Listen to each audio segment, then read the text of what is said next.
to the Post Rock Extension District. We are out here at our annual Post Rock District wheat demonstration plot. We are in the Osborne location. There's another one going on simultaneously in the Lincoln County location. This evening we'll be at the Mitchell County location, barring any storms, because if you listen to the weather person, we could be in for some severe storms. So let's hope that it comes after the plot tour tonight. So if you want to know where the exact locations are, just go to our webpage, and they are listed under crops. So my name is Sandra Wick. I'm the crop production agent with the Post Rock Extension District. And we are here with a bunch of producers, seed dealers, agribusiness people to learn about different varieties and which ones do well here in north central Kansas. So first of all, we'd like to thank a cooperator, Kelsey Remus. Unfortunately, he was unable to be here with us because he had a doctor's appointment because he had shoulder replacement surgery. But we really appreciate Kelsey for letting us use his ground and for all the work that he has done with this too. And also Midway Co-op, because they helped plant it, and we have the people that were riding the drill standing right over here as well, and Heartland Genetics for sponsoring our lunch today, and Midway Co-op. So we want to thank all those people to make this possible for the producers of North Central Kansas with the local yield data. So without any further ado, I'm going to introduce our Northwest K-State Research and Extension agronomist, Dr. Lucas Haag. He is stationed out of Colby, but I believe he has about 29 counties that he's responsible for, along with Southwest Kansas, because we're a little bit short of agronomists here. So he also covers Southwest Kansas. So we're just going to walk along here and discuss each of the varieties here. So if you have any questions in the audience here or on Facebook, because if you want to just type that in, we can get those questions answered for you. So Lucas, I'm going to turn the mic over to you.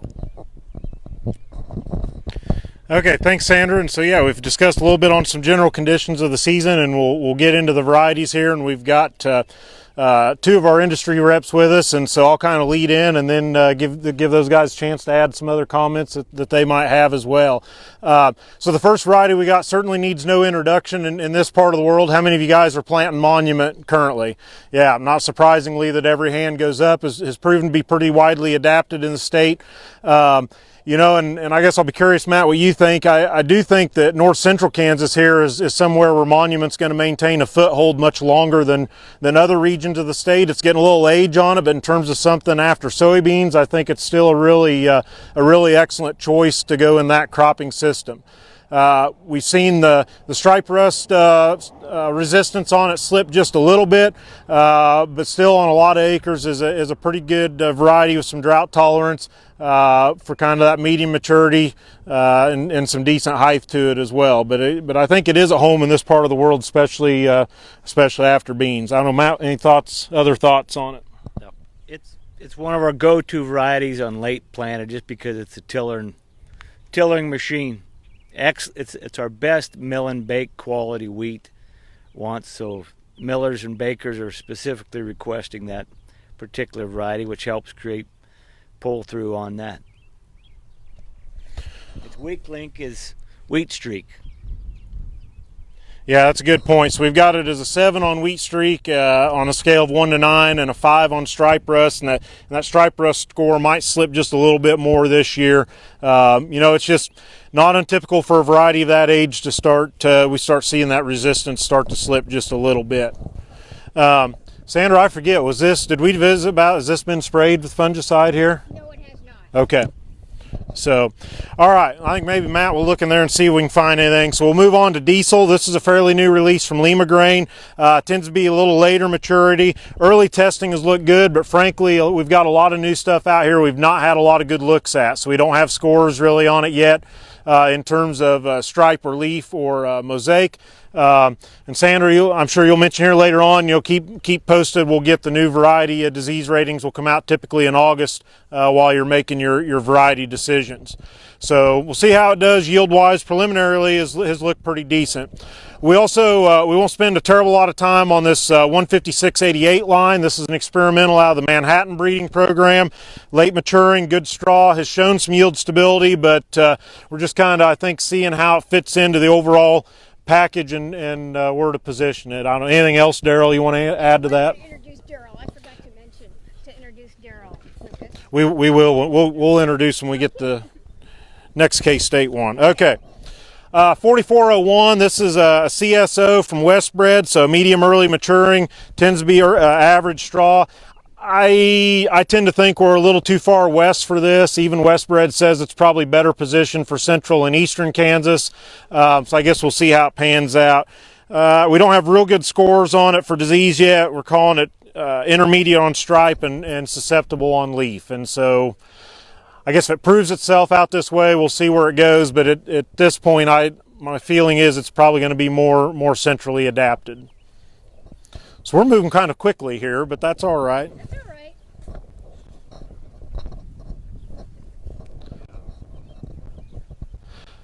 Okay, so Helix AX from Lima Grain. That AX is for the Quaxium herbicide system. So how many of you guys have used Clearfield technology before? Anybody? Okay, so not something we use routinely in this part of the world, but if we're needing to clean up some cheat or rye, that's an option we have. So in parts of the world where they're doing a lot of that year over year, there's obviously concern about resistance buildup to beyond herbicide.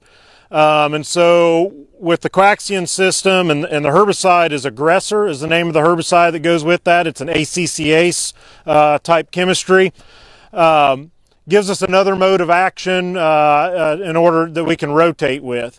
So you're going to see a lot of these with the AX on. Here's a really important thing you got to keep in mind is that Clearfield and Quaxium are not cross-compatible. Okay, if you spray Beyond, which is the Clearfield herbicide, if you spray Beyond on a Quaxium wheat, you will kill it, and vice versa. And I've already had 2 calls this spring where there was confusion, and actually one was a fairly large field of double stop CL that got sprayed with Beyond, and it toasted it pretty good. And so we just got a record keeping and knowing what's where is going to be important with these herbicide technologies. So Helix, Lima Grain saying fairly broadly adapted. It's a medium early maturity.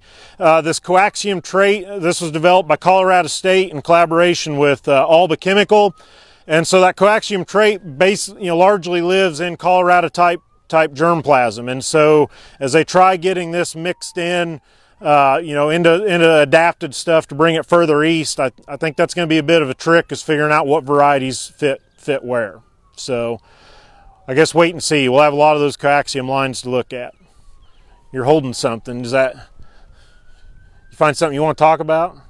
I am going to pass this around. We've got a replicated trial down here at the Kansas location. We got 36 varieties in there replicated 3 times, but on the perimeter they had fill wheat, which I don't know what that was. But in here you can see there's loose smut. The beautiful thing about getting out in the field, you can always, a great opportunity to learn something. So loose smut, it's in the field. It is not soil-borne. It is not airborne. It is strictly a seed-borne disease. And when we see it at this juncture is when it's expressing itself. Even if that might have been 64-pound test weight, 99% germ, but the seed is the carrier of it. So how do we break that cycle? 1, treat the seed with something that's highly systemic and use good quality certified seed. Otherwise, you're going to, instead of having some of this, you're going to have a lot of it. It's the gift that never quits giving. So I'm going to pass this around. Whoever gets it last can take it home. Have you seen any of that in your neighbor's fields? I've seen it before. Yeah.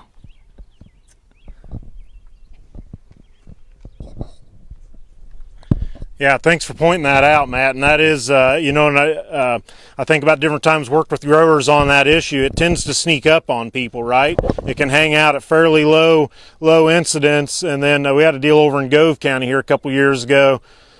He thought, maybe had it at real low levels, and then all of a sudden he hit the year where he had 3-4 quarters of wheat that was basically trash. And yep.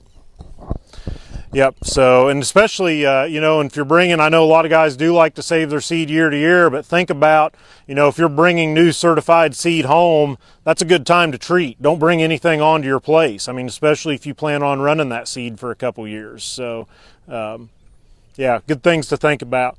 Westbred 4699, we won't spend much time on that. I think this is probably better adapted east and south of here. It's largely Colorado background in it. And not that great on stripe rust. It's a 6, only really average in terms of drought tolerance. I think we're a little bit away. I think there's, out of the Westbred lineup, I think there's probably better things to look at.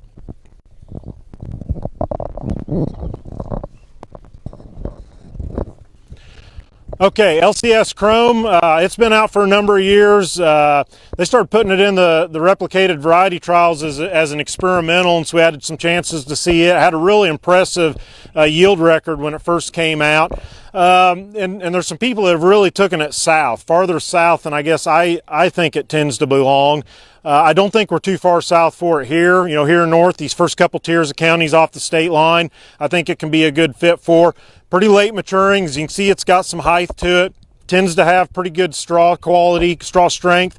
One of the big issues with it is wheat streak mosaic, fairly susceptible there. It can get wrecked pretty hard by mosaic. A 5 on stripe rust, 2 on leaf, and so generally, unless we're under a lot of pressure, you know, is not necessarily one of the first ones you'd pull the trigger on with fungicide. Pretty good drought tolerance in it, and like I say, pretty strong yield record. It's also an interesting, we can visit about a little bit here, but we'll see Chrome, Grainfield a little on, Link. We've got some varieties in here that have some photoperiod sensitivity, and we're going to really see that expressed this year. So what we mean by photoperiod sensitive, they make that transition to from vegetative to reproductive more based on day length than by cumulative heat units, okay? So if we think about what's that mean in a year like this, well, all of our wheats that are driven purely by heat units, are we normal or ahead of normal or behind normal in terms of development? A little bit behind normal, aren't we? What day do you think we're going to start cutting, Mr. Doan? 3 weeks ahead to harvest, so we're week past. So we could cut 2 weeks, but if we have weather like we've been having, why it could be a month, or it won't be a month from now, but it could have been, you know, more than that 3 weeks ahead. Probably not going to be done by the 4th this year, are we? No. And so what we're going to see is things like Chrome and Link that in a normal year appear really late. That spread's going to be a lot less this year. They're not going to appear as late as these other varieties simply because they're progressing based on the calendar, where these others are more heat unit driven. So anyways, just something interesting to keep in mind. Okay, we'll move down here to Westbred 4792. Oh, I'm not, sorry. I will try and make your job easier, okay? So 4792 has been out a few years from Westbred. This is a certified seed only. This is one I think probably should be on your seed list if you're amenable to buying certified seed every year. In its background, it's got Danby, Winterhawk, and if you think about those varieties, what comes to mind? It's drought tolerance, and so and we've seen that out of this variety. It's got a pretty good yield record over a fairly large geographic area. One concern with it is stripe rust. It's only rated as a 6 on stripe, so it probably is going to benefit from a fungicide. It's pretty good on wheat streak mosaic. A little bit of a question mark on dormancy. I heard a few comments this year about maybe not holding dormancy as well as we'd like, especially going north and west. So we'll see how that sorts itself out. So, but in general, it's a variety that's looked pretty good, and out of Westbred's lineup, I would have on my list of ones to watch. Does anybody have any of this out? Okay.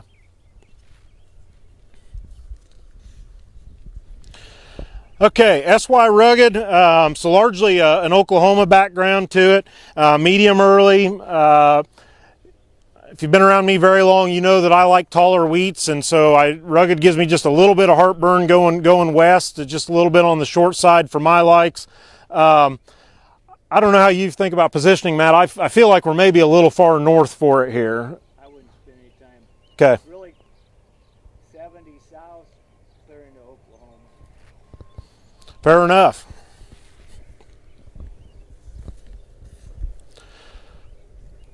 Okay, we talked about photoperiod sensitivity. Link's another one of those. So this is a collaboration with UNL and Lima Grain. Another one that they had in the replicated trials pretty early, and so we got some good looks at it as an experimental. Had a pretty impressive yield record, but again, due to its maturity, it's going to be better fit for here going north. Pretty good quality in it. Winter hardiness, straw strength is good, especially for its height. Has pretty decent straw. As far as disease, pretty middle of the road. It's a 4 on stripe rust, so that's moderately resistant. 5 on leaf, and pretty average on wheat streak mosaic as well. So for a longer maturing wheat, I do think Link, this isn't out of the realm for it. This could be an area where it has a nice fit. So very, very attractive wheat. You can generally pick it out of the plots pretty easily, but part of that's just later greener wheats always look nice. So. Okay, Zenda, it's been out a few years out of K-State's Manhattan program. I think we're probably pushing the western edge of it here a little bit. If you had some bottom ground, really highly productive ground, and if you was wanting to go after corn and was concerned about fusarium, that's where Zenda could play a role. It's got good fusarium head blight resistance. Of course, it's got Everest in its background, kind of an improved Everest. But again, pretty average on drought stress. But I think actually, right here where we're at, this could be an area where it could have a fit. So I don't know, Daryl, anything else you want to add, or we can introduce you here? Or okay. Yes, sir. I got a neighbor that farms quite a bit of wheat. Farms big farm, but he liked this Zenda pretty good for bean wheat. Now he said he got better stands with it on bean ground than some of these other varieties. Is that typical, or is that just the way things turned out? There's a lot of Zenda that does go in behind beans. I think about tillering capacity on it. It can do it. Yeah, Everest was never real good unless you had plenty of time in the fall to get it up and going. It really depended on those fall tillers. So going after beans didn't work for Everest all that well. Zenda's much better at that, but honestly, I think there's probably better varieties out there that'll tiller better after beans, more quickly. For after beans, I'd probably still pick Monument. There's a few, I can't remember, there's one other one we'll mention here that's got, pretty good tillering capacity in the fall. It can, if the problem with the thing with Grainfield is if you plant it on time, it can set a lot of productive fall tillers. As you move it later, I don't think it has quite the capacity that some others do. I think it's got good fall tillering capacity when planted on time. Yep. Double stop. We won't spend much time on it. Oklahoma State wheat. This is really too far north. If you're needing a Clearfield, we've got a lot better options than that.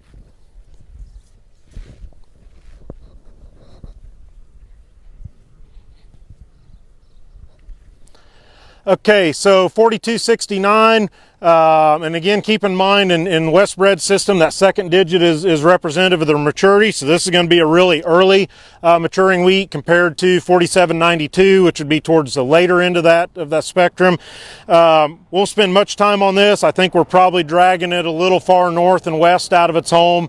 Probably going to be more of that central eastern Kansas, and that's kind of what the West Bred guys would suggest as well. So I'm glad Sandra has it in the plots. We'll get some looks at it, and sometimes we plant stuff here that we know we're pushing the boundaries on, but that's kind of part of what we're trying to get at is what is the area of adaptation for some of these varieties. Okay, so Bob Dole. Anyone here planting Bob Dole? So this, especially as you move further into central Kansas, has really captured a lot of acres. There's a lot of things about this variety to like. Probably, so this is out of K-State's breeding program, licensed to AgriPro, one of the taller varieties to ever come out of the Manhattan breeding program, but a really attractive wheat, that long grain head on it, good yield potential. Again, kind of average on drought tolerance, and so we're probably pushing it a little far west here. Not sure it'd be on my short list for here again, unless we're on some highly productive bottom ground. Stripe rust, we've kind of slipped down to a 7 on it. Would benefit from a fungicide. I don't know, other thoughts, Matt, on Bob Dole? Done phenomenal well. Good mill and bake.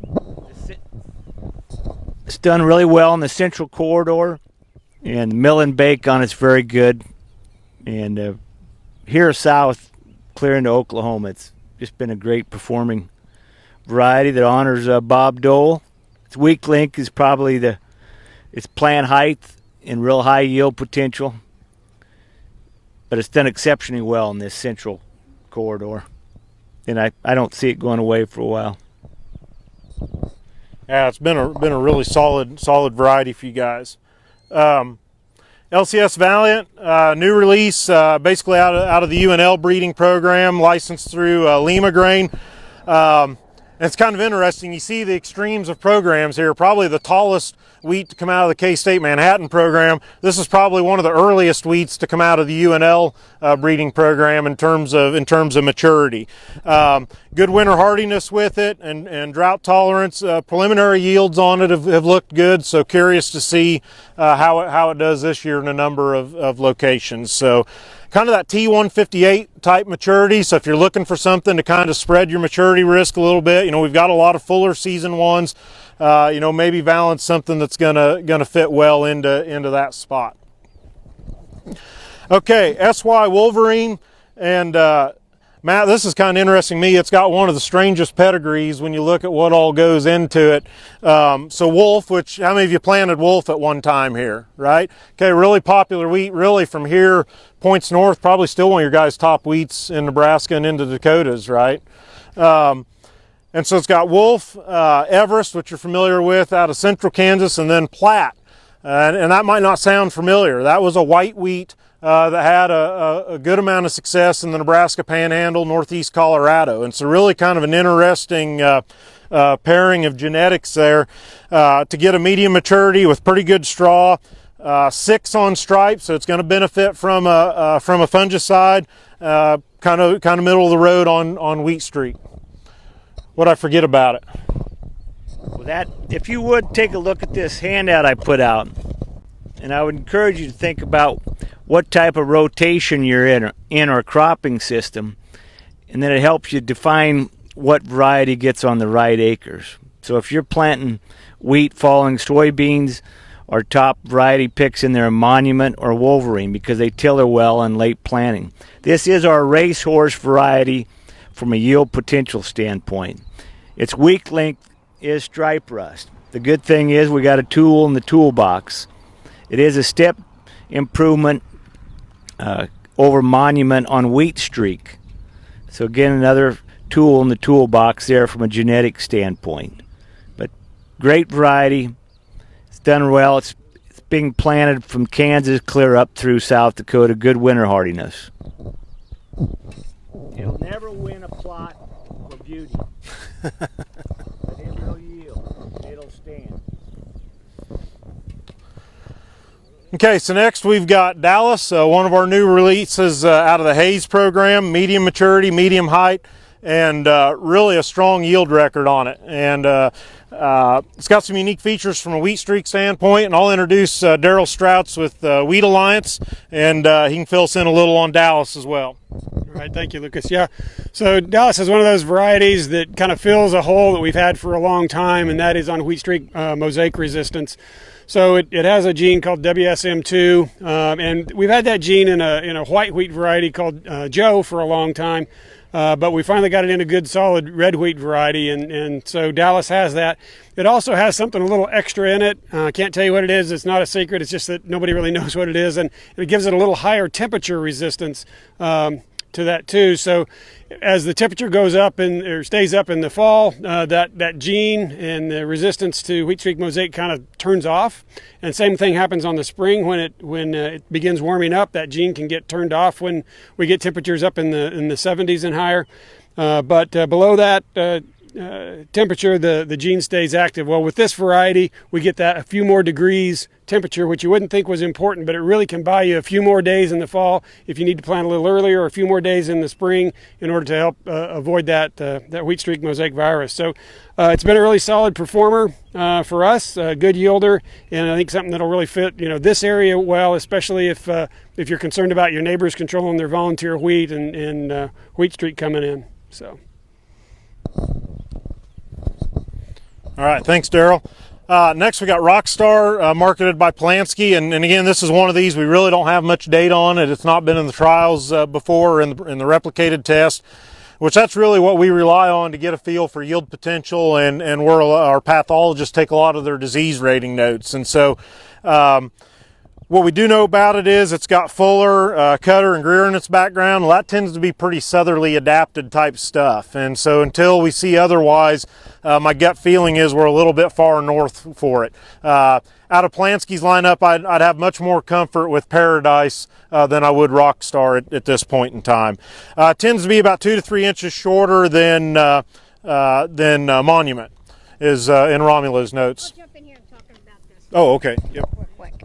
Okay, I'm going to jump in here real quick and tell you about a tool that K-State has, and Lucas mentioned it, but it's our 2020 for this year wheat disease ratings and insect guide. It's in the back there right before your description, so if you guys want to turn to that in your handout, there's 2 pages of it. It looks like a lot of numbers, but it's very useful tool when you're selecting your wheat varieties. Lucas and Daryl mentioned some varieties that you need to keep on your short list. And if you go down that list, Kansas Dallas was just one of them. And he said about the wheat streak mosaic, K-State has a rating chart. It goes from 1 to 9, 1 being the most resistant and 9 being the most susceptible. And remember what Daryl said, let's look at Kansas Dallas. For wheat streak, it has a 2. So that's extremely good for wheat streak mosaic. So if you have a neighbor that doesn't control his volunteer wheat very well, you may want to think about getting Kansas Dallas in that particular field. Okay? Other things to look at is stripe rust, that stripe rust column. That has a 6, which does have some resistance to it. Okay? There are some with more resistance, but if volunteer wheat is your problem, this may be your wheat of choice. He mentioned Paradise. If you go on down to the peas, Paradise is one of them. If you look under stripe rust, it's a 2, which is extremely good for this year. And I also want to mention that. These are the 2020 ratings from last year. This chart will be coming out every year from Kansas State. So it tends to change. Greenfield, when it first came out with the stripe rust, it was like a 2 or 3, Lucas. Now it's an 8. Okay, after maybe 3 to 4 years, it shifted because of the new strains of stripe rust. So you really need to look at this chart every year in order to look at these ratings because they do change. So this chart is available, or the publication is actually about 10 or 12 pages long, or 14 or 15, I forget. But this is also posted on our Post-Rock webpage, or you can go into any of their offices and get it as well. So, okay, Lucas, I'll let you jump on in. Yeah, so along with that, Sandra, the other thing we'd like to do is get you signed up to get our e-updates, and Sandra distributes that to her list. You can also sign up to get them direct from the agronomy department every Thursday. And that's important because we've got that on the list, but things are changing. Sandra mentioned, sometimes we have changes in the rust races. Even as of about 3 days ago, Kelsey Anderson Onifre, our pathologist, was kind of revising some of our scorings on some of these based on what we're seeing in the field right now. And so in season, when we're trying to make those decisions about where do we focus our scouting, what varieties do we look at to pull a fungicide trigger, that getting those e-updates is important because we can learn from what's happening to the south of us. So AP Roadrunner, we've not really had a chance to see it in many trials. I don't have any scorings on it in terms of a disease package or really an understanding of yield potential or adaptation. So, Matt, I'll let you make just a few comments on it. So this is the new variety that will be available the first year this year as certified seed to farmers. A year ago, we did breeder to foundation seed production up at Belleville.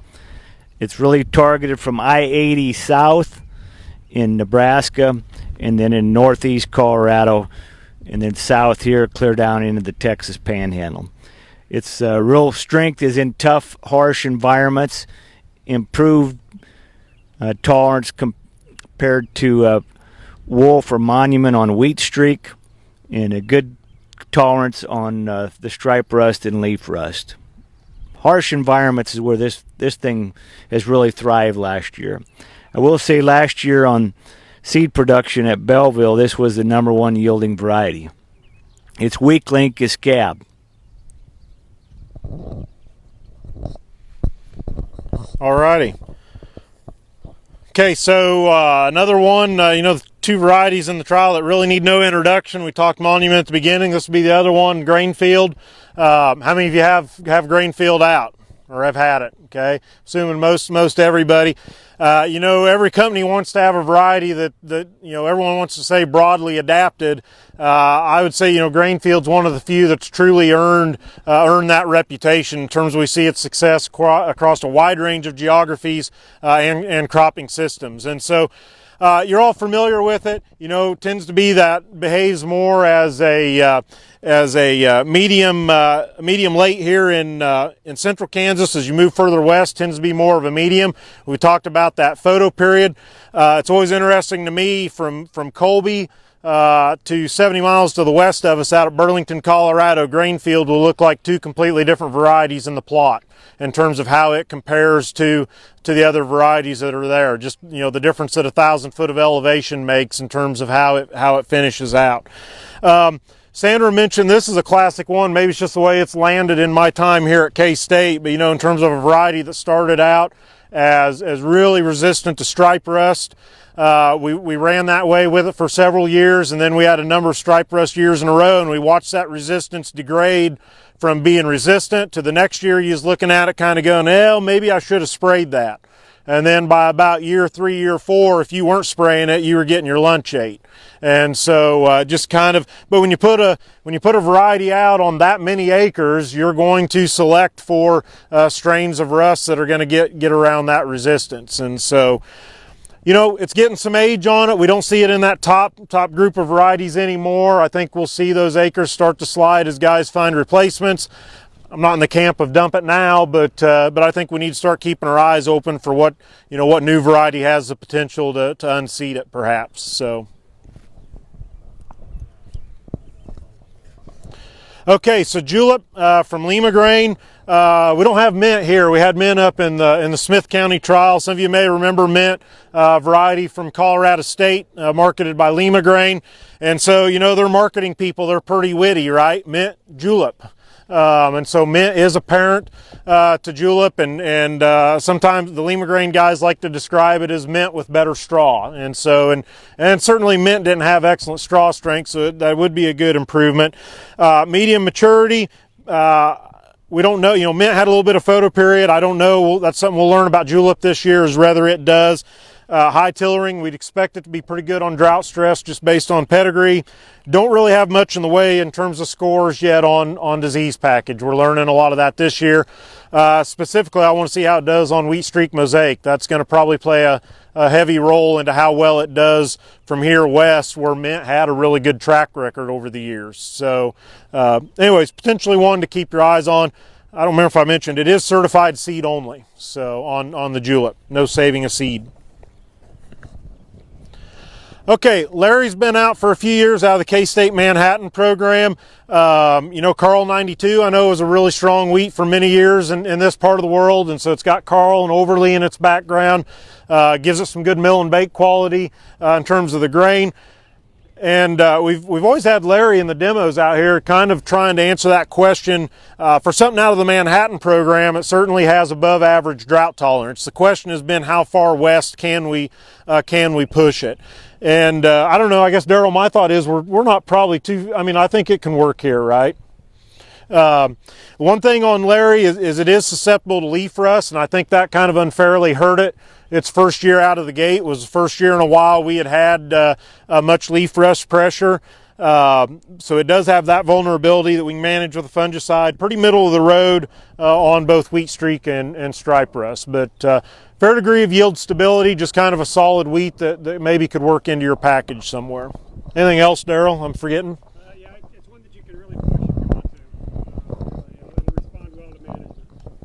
good straw strength on it. We can push the nitrogen. I think we've had some guys use it under irrigation, right?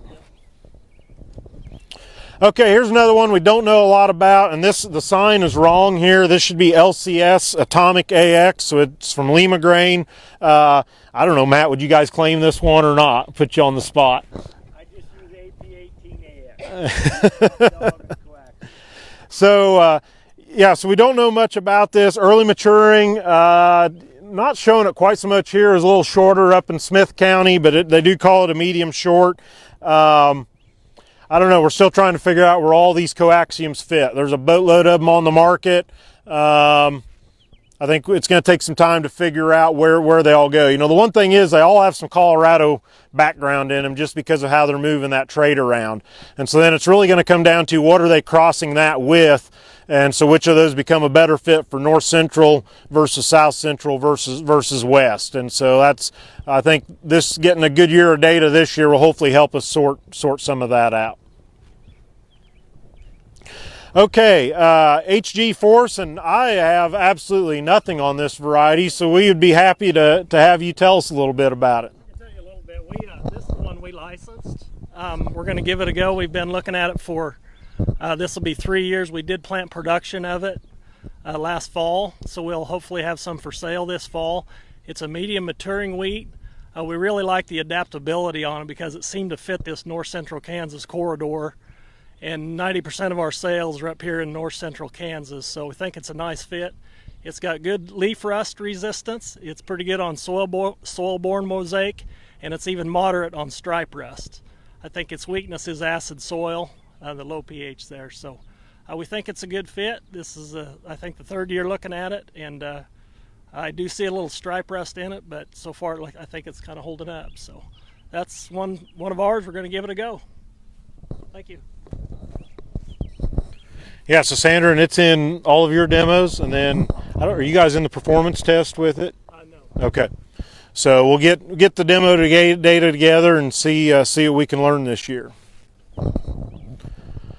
Okay, Western Star, another fairly new release out of the Hayes program, so a 2019 release.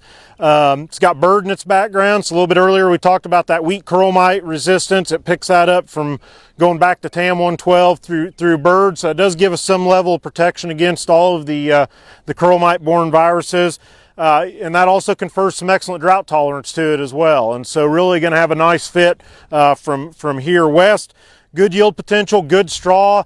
I really, it's got some nice height to it too, along with some improved straw strength. And so certainly I'm a fan of that for our cropping systems for points here west. A 4 on stripe rust, so fairly resistant there. And then pretty middle of the road on leaf rust as well. What else, Daryl? High grain quality. Yeah, so one of the reasons we released Western Star, and it's named Western Star after the Western Star mill that was in Salina there. That's where it gets its name. It also has soil-borne mosaic, which is a little unusual coming out of our Western Kansas program, but it does allow it to move quite a ways east. It has done in the Salina area, has tested really well. We've seen it up here, it's done well, and even down into south central Kansas. So I think it's just going to be a good, solid variety for an area like this.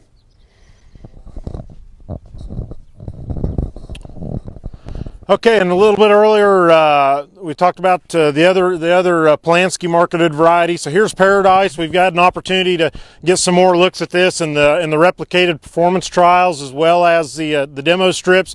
And I feel, fairly comfortable with Paradise for this part of the world. It's got a decent yield record. Certainly out of their offerings, Paradise would be my fit. More of that medium height, kind of a medium early maturity on the, has held up really well to stripe rust. Still have it scored as a 2 on stripe rust, 5 on leaf, intermediate to both barley yellow dwarf and the wheat streak. So anyone here planting Paradise? And Sandra, you've had it in the demos for a number of years, and so yeah, it's had a pretty decent showing in this part of the world. So.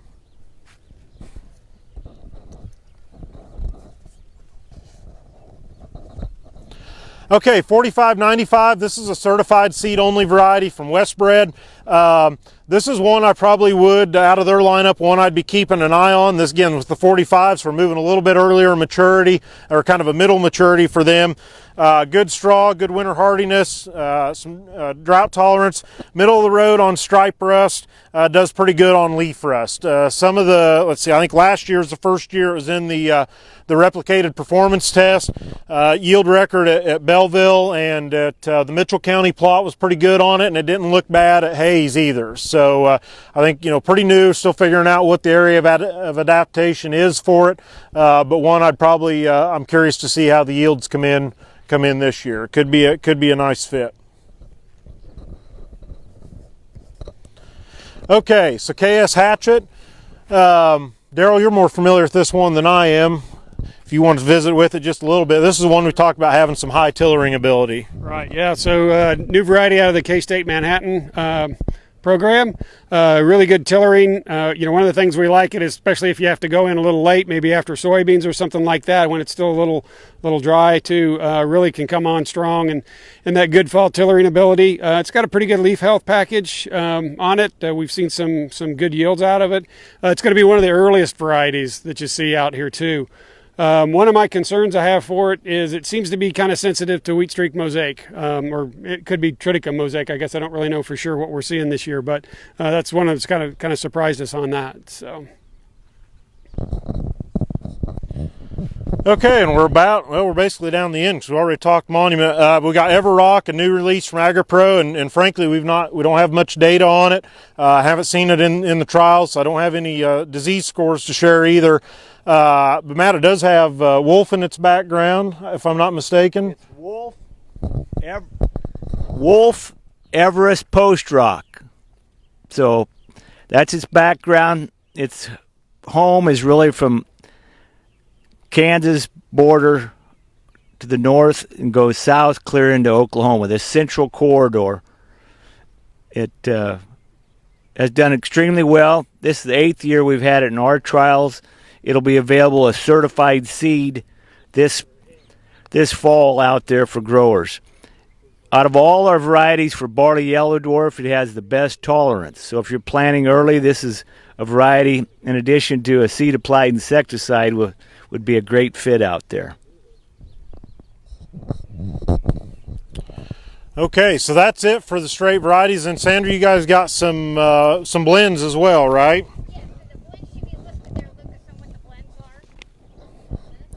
Okay, so blend 1, we've got Monument, Wolverine, and Chrome. And so we kind of think through what, so we've got a little bit of a range in terms of stripe rust resistance mixed together there, spreading that through. Maturity-wise, depending upon the year, Chrome will be towards Wolverine's probably going to be our earliest maturing in there, and Chrome could be towards the later end, probably will be towards the later end most years. And then the second blend, T154, is that right?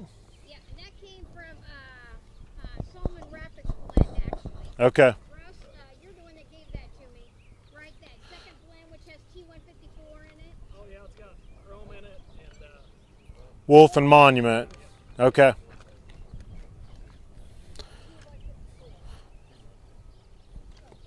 So yeah, so there's the blends if that's your thing.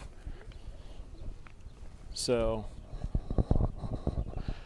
what did Sandra forget? What did we not have in here that we should have had? I think we got about all of them. Not really. why is it that a year like this year you have the stripe rust situation, but you could have leaf rust, but it doesn't seem to be as much of a factor? Yeah, so they're almost inverse of each other. So stripe rust really likes the cooler conditions, and leaf rust really thrives on the warmer conditions. So about the time we get warm enough to where we start shutting down, stripe rust is basically about the point where leaf rust starts picking up. So they tend to be somewhat inverse of each other. And historically, geographically, that's stripe rust was, typically is hung more to the east, and leaf rust has been more of a western or southwestern issue. But yeah, they just kind of other ends of the spectrum in terms of what their optimal temperatures are. So we could see damage going forward here with leaf rust. I don't know. Based on how high, what's our forecast here next week? We're supposed to be pretty mild yet, aren't we? And so I would expect, stripe rust is still going to be our concern here for a little bit. And then the other question, of course, is inoculum. Do we actually have any leaf rust? Because leaf rust has not been that prevalent to the south of us this year, and so have we gotten enough inoculum in to actually get it started? Would be the other question. Yep. You put together a blend for bean ground. What would you use for a monument? Something else? Yeah. So question for bean ground. Yeah, I mean, I definitely have monument in there. I think after that, you could probably, Matt made the comment Wolverine having some tillering ability. Oh,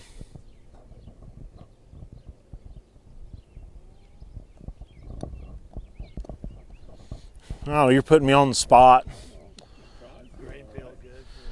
Yeah, so the thing, Grainfield's got good tillering ability when planted on time. I'm not as confident in it as when we put it in a late plant situation like after beans. 10 days of October work? Yeah, I mean, for here, that would still be pretty close to optimal. Yeah. If you can get it in that first part of October, I wouldn't hesitate to put Grainfield in. But if we're in a real late situation, if we're end of October, I'd be a little more concerned.